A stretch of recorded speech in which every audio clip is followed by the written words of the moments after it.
Fala pessoal, beleza? Então, continuando, o vídeo anterior, falando aqui sobre o judaísmo nazareno, eu esqueci de falar para vocês que na verdade eu também quero comentar sobre um livro que eu li sobre o judaísmo nazareno com o título O Judaísmo Nazareno, a religião de Yeshua e seus Talmidim. É do judeu messiânico Tzadok Ben Dele, que tem até o canal dele no YouTube, eu tenho acompanhado, ele é brasileiro. E bem interessante. Sobre ele que eu gostaria de falar, né? Eu terminei de ler também este livro e eu gostaria também de falar a respeito, certo? Sobre a questão das traduções, né? Como eu estava falando, é claro que nós amamos, uso muito aqui a King James, inclusive é a que eu mais uso, né? Bem prática. João Ferreira de Almeida também, eu amo João Ferreira de Almeida.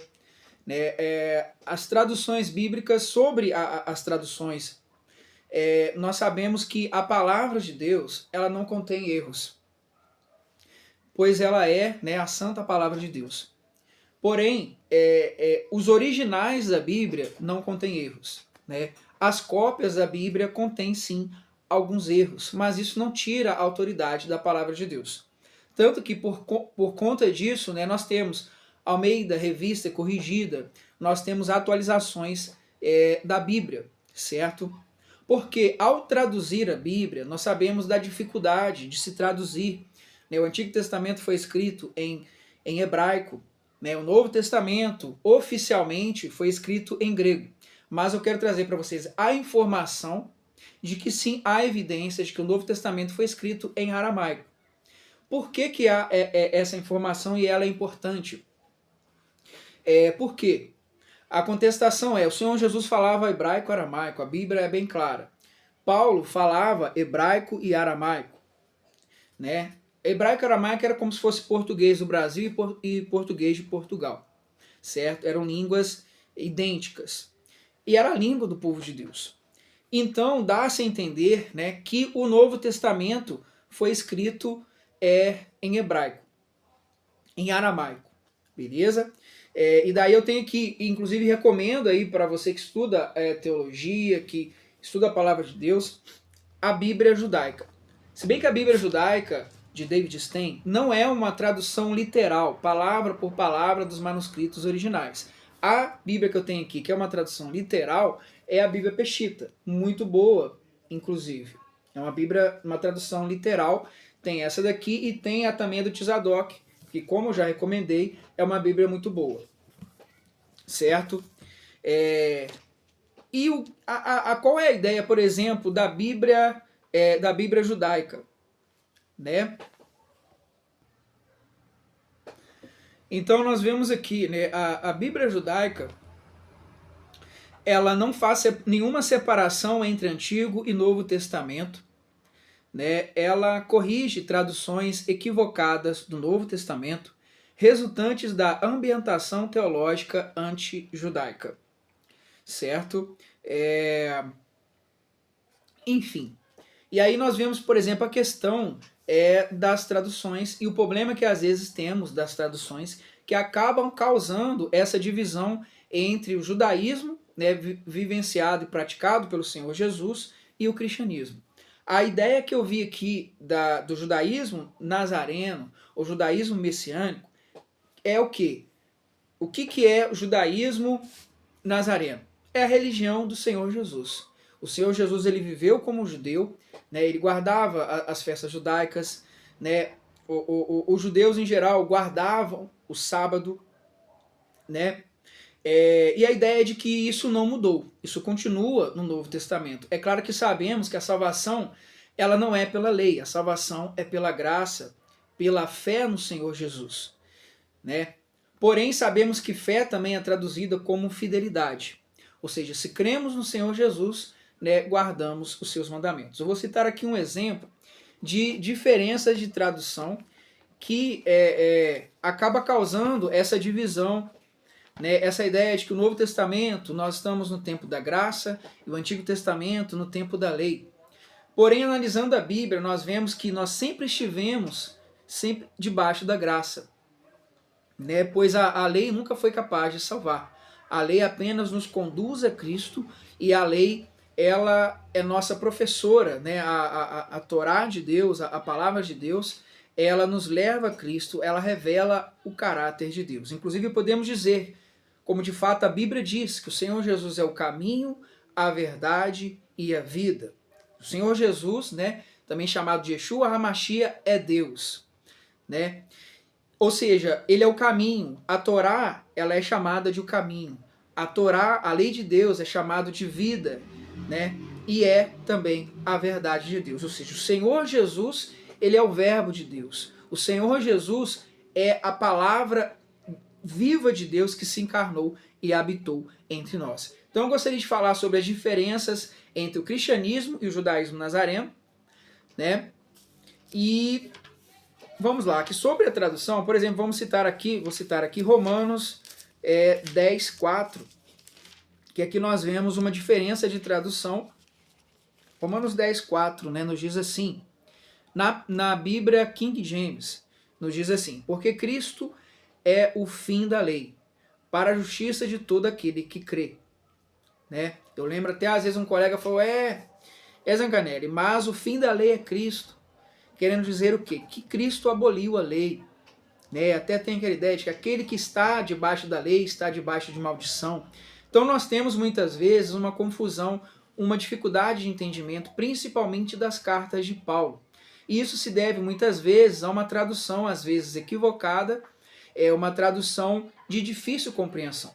Então eu vou ver aqui agora, mostrar para vocês como que está na Bíblia Peshitta, né, Romanos 10, 4, e na Bíblia judaica, como que facilita, né, a compreensão. Vamos lá, Romanos 10, versículo 4, na Bíblia judaica.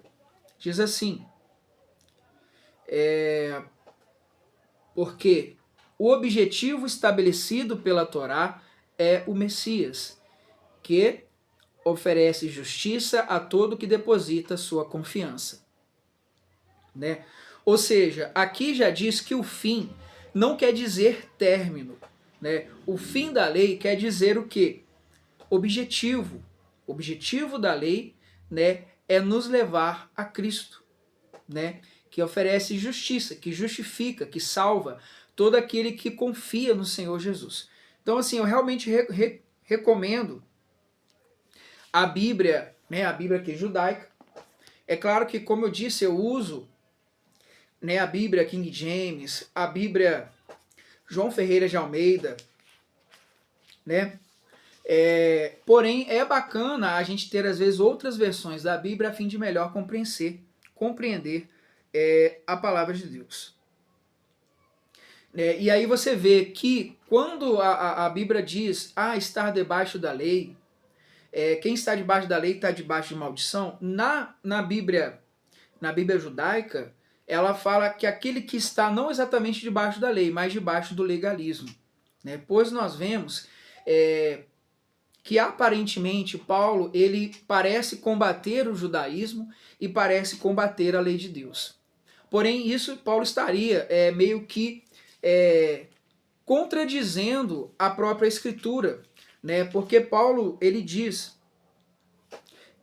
em Romanos 3, né, versículo 31, né, o que Paulo diz em Romanos 3, 31? Segue-se então que abolimos a lei, a Torá, por meio da fé, né? Ou seja, abolimos a lei por meio da fé. Eu vou até ler aqui na King James, que já é mais conhecida, né? Então, essa divisão entre cristianismo e judaísmo se dá muitas vezes pela questão da interpretação da Bíblia. Romanos 3, 31 diz assim, anulamos então a lei pela fé? De forma alguma, antes estabelecemos a lei. Né? O próprio Paulo diz que a lei do Senhor é santa, justa e boa. Ele mesmo, né, era um fariseu zeloso pela lei. E aí, é claro, vamos entrar na questão do legalismo. Né? A gente vê o próprio Senhor Jesus, ele combateu de fato o legalismo. Ele combateu não a Torá de Deus. Né? O Senhor Jesus nos diz ali em Mateus 5 que ele não veio anular a lei, mas cumpri-la, torná-la plena. né? E Paulo não poderia ir contra o Senhor Jesus. O Senhor Jesus disse que nada da lei seria anulado, né? E assim, analisando pelo judaísmo nazareno, aí as pessoas dizem, mas ninguém consegue cumprir toda a lei, né? Porque se formos viver ali na lei de Moisés, né, há muitas leis ali que, né, pena capital, e aí nós vemos que de fato há muitas coisas da lei que não se aplicam mais aos dias de hoje, como a pena capital, leis de higiene, porque hoje em dia ali o povo vivia no deserto, ali o povo vivia numa teocracia, então há de se interpretar corretamente a lei de Deus, né?